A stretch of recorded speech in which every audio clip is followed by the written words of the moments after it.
another year for Hollywood's special effects blockbusters, with everything from Titanic to Flubber. But Mumbai has its own movie industry, Bollywood. And as Howard Stapleford found out 2 years ago, they're fighting back with their own special effects extravaganzas.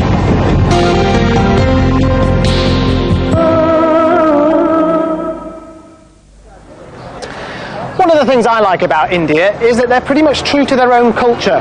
You won't find a McDonald's here in Bombay, yet. They don't tend to listen to Michael Jackson or Phil Collins on the radio, and they're big fans of their own homegrown movies.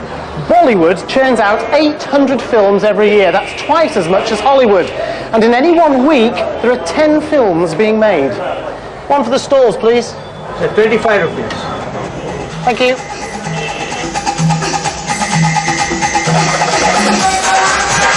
But after years of successful song and dance formula films, the picture hasn't been too bright for this multi-million-pound industry. Last year, Jurassic Park was released here.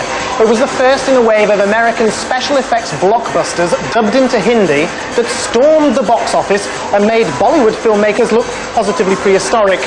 Well, reeling but not down. Bollywood is fighting back. 49 by 3, take one. Raj Kumar is the first Bombay film to mix Hollywood-style special effects with India's own particular brand of filmmaking.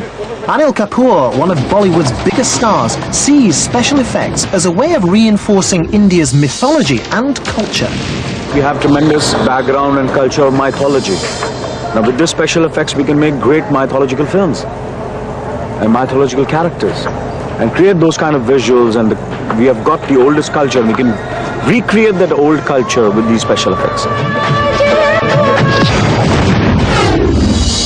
The director of Raj Kumar, Pankuj Parashar, is the man who's dragging the Bombay film industry into the 21st century. I think the main thing was trying to convince the people around me that this thing is going to work, that there is no going back now, we have to take the step forward.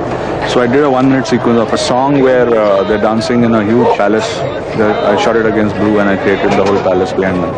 There is no palace of that size, and there is no way I would be able to light them up at that distance if I shot in a real palace. This sequence was enough to convince Pankaj's backers to invest in the computer technology now being used to create further effects for the film. See, what we have here is a program which is 3D Studio. So I have this in my house and I used to keep making sets, just fooling around after shooting, come home and make some kind of sets which are not physically possible.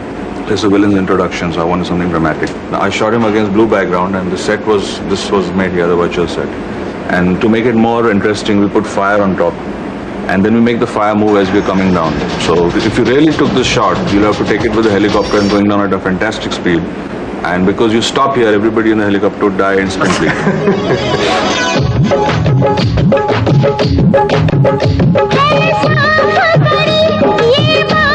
Aren't you just copying Hollywood techniques? See, our audience is totally different from Hollywood. If you say that Hollywood has used color in 30s or 20s and used sound at the end of 20s, if we use sound and we use color, you can't say that we're copying Hollywood. We're just adapting the technique to suit our audiences and our kind of films. Action! Action! The film industry here is hoping that their new recipe for success, using homegrown special effects, will lure Indian audiences back to the cinemas in their droves.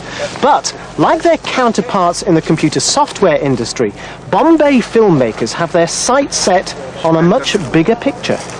I think Hollywood producers should watch out, because the budgets that we operate on, they're 2%, 3% of the budgets that they're operating on. And we are achieving results which are very, very close to them.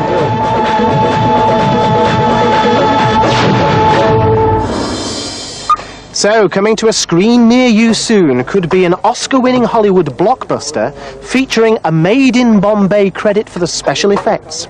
Steven Spielberg, watch out.